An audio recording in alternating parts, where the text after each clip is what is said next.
Ce cougar en chair et en os vit en captivité à Stratford.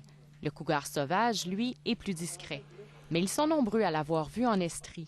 C'est pourquoi Québec a décidé d'augmenter le nombre de stations de détection munies de caméras numériques. Pour ça, il est question d'optimiser un petit peu la disposition à l'échelle de chacune des régions de ces fameuses stations mobiles-là. Ça pourrait aller jusqu'à un rapatriement de certaines stations sur notre territoire. Ici, là, vous voyez là. Plusieurs chevaux ont été attaqués récemment, notamment à Kings et Falls et à Notre-Dame-des-Bois.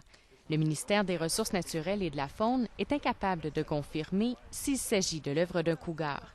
Il veut cependant prendre tous les moyens pour éclaircir le mystère. Jusqu'à présent, on se concentre sur les échantillons de poils, les traces, mais est-ce qu'on peut aller plus en profondeur au niveau de d'autres analyses, des échantillons de salive, au niveau du sang, récolter le maximum d'informations sur ces sites-là?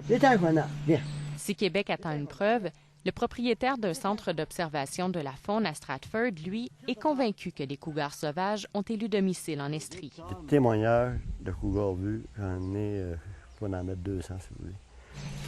Jean-Luc Couture a chassé le cougar aux États-Unis et en Colombie-Britannique. Jean me disait, surveillons nos chevaux, s'il arrive un cougar, il va sauter dessus. Il disait, le proie principal du cougar, c'est le chevreuil et le cheval. Moi, j'ai vu un cerf mulet attaqué par un cougar. Puis là, il attaque toujours à la colonne, en haut du cou, là. Il casse la colonne carrément. Ça sert vraiment, c'est vraiment puissant un cougar quand même. T'sais.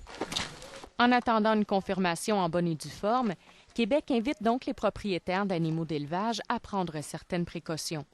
Ne pas laisser de carcasses ou de déchets autour des habitations et rentrer leurs animaux d'élevage lorsque c'est possible. Mylène Grenier, Radio-Canada, Stratford.